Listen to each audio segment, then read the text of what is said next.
Éternel, notre Père, notre Dieu, je veux te rendre grâce pour ce moment. Je bénis ton Saint-Nom pour cette semaine écoulée. Nous voici pour ce dernier numéro de dévotion matinale. Je bénis ton nom parce que tout au long de cette semaine, tu nous as édifiés à travers ces exhortations diverses que nous avons reçues. Je prie encore une fois ce matin que tu viennes nous parler. Mais par-dessus tout, aide-nous à pratiquer sainement ce qui nous sera enseigné. Béni sois-tu parce que tu le fais. Au nom de Jésus que je prie. Amen. Je vous salue tous dans le nom puissant de Jésus-Christ de Nazareth, très chers membres du temps des paroliers. Je prie que le Seigneur bénisse votre journée et que sa grâce soit sur votre vie ainsi que sur la vie des différents membres de vos familles. Bienvenue à notre dévotion matinale qui aura pour thème la loi de l'accord. Matthieu, le chapitre 18, versets 18 à 20 sera notre référence. Quand vous lisez ce passage, la Bible déclare en substance que si 2 ou 3 personnes s'accordent afin de me demander quelque chose sur la terre, je leur accorderai cette chose. Et la Bible déclare aussi que là où 2 ou 3 sont assemblés à mon nom, je suis présent. Amen. C'est un verset qui révèle une très grande vérité spirituelle. Et j'ai envie de dire même, c'est un verset qui vous révèle un grand secret d'exaucement. L'année 2025 est placée sous le sceau de l'exaucement au niveau du temps des paroliers. Et donc, à travers cette dévotion-là, je vous donne un grand secret d'exaucement, qui est la loi de l'accord.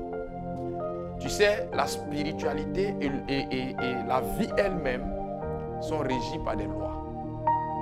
Et en spiritualité, il y a ce qu'on appelle des lois spirituelles, dont la loi de l'accord fait partie. La loi de l'accord est cette loi qui te permettra d'être en accord avec toi-même, d'être en accord avec le monde extérieur, d'être en accord avec tes 3 entités. En vérité, quand beaucoup de chrétiens ont lu ce passage que nous prenons comme passage de base, beaucoup ont pensé que les 2 ou 3 dont parlait la Bible, c'était Marc, c'était Matthieu et c'était Kofi.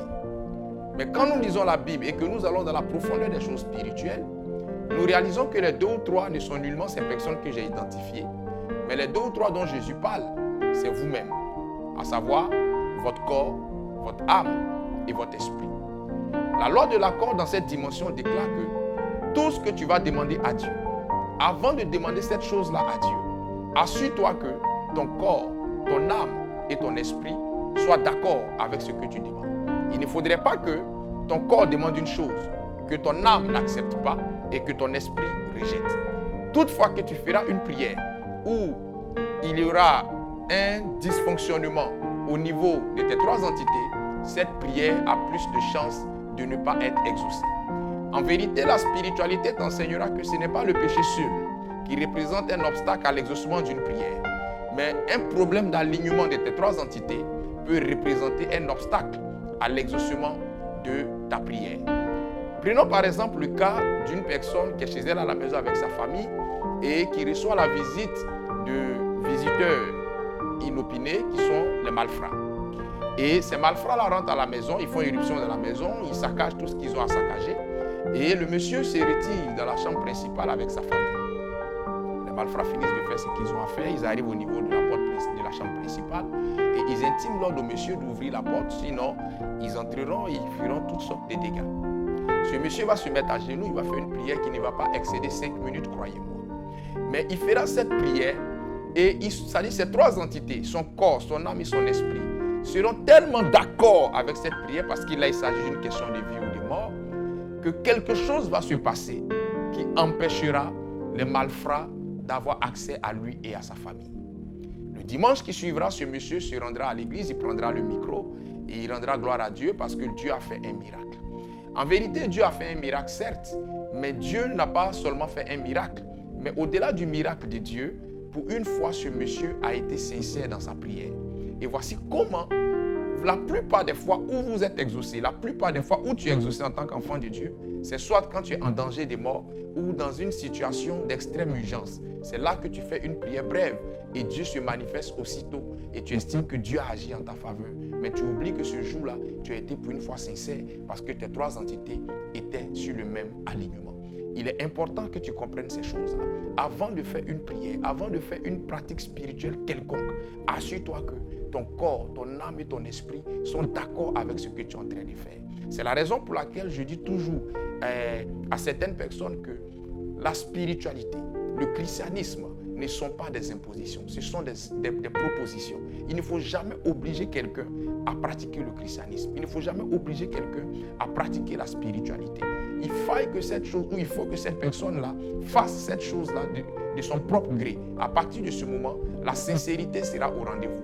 Mais si cette personne pose une action spirituelle parce que vous lui avez demandé pardon, parce que vous lui avez mis la pression, elle le fait non par son bon vouloir, mais elle le fait par contrainte. À partir de ce moment, ce n'est pas toujours sûr que ces trois entités soient sur le même alignement. Son corps peut exécuter l'action, mais son esprit peut être en train de grogner et son âme peut rejeter la chose. Elle n'aura pas de résultats. Donc, quand vous posez vos actions, que ce soit des libations, que ce soit des prières, que ce soit des actions prophétiques, que ce soit des bains spirituels, croyez au fond de vous que votre âme, votre corps et votre esprit croient que cette prière que je suis en train de faire peut donner des résultats. Croient que ce bain que je suis en train de faire va donner des résultats. Croient que cette libation que je fais va donner des résultats. Croient que ce sacrifice animal que je suis en train de faire va donner des résultats.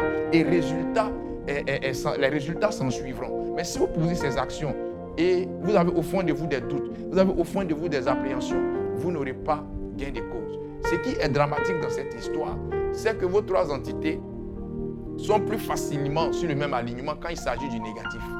Vous êtes intimement convaincu que le diable peut vous attaquer. Vous êtes intimement convaincu que les sorciers peuvent vous attaquer. Vous êtes intimement convaincu que si vous ne priez pas et que vous dormez, vous aurez des cauchemars. Conséquence, quand vous priez sans dormir, quand vous dormez du moins sans prier, il y a des cauchemars, il y a toutes sortes de négativités. Voilà pourquoi vous nous envoyez généralement des songes où on vous a poursuivi et autres. Il y a des songes que vous avez parfois qui ne sont pas la résultante d'un message divin.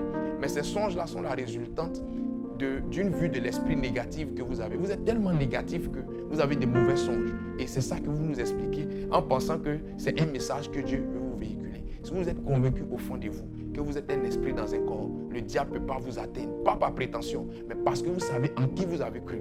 Vous verrez que la tonalité et la qualité de vos songes changeront. Je prie que le Seigneur vous donne la bonne compréhension des choses et que sa grâce soit sur vous. Dieu est bon en tout temps. Shalom chez vous.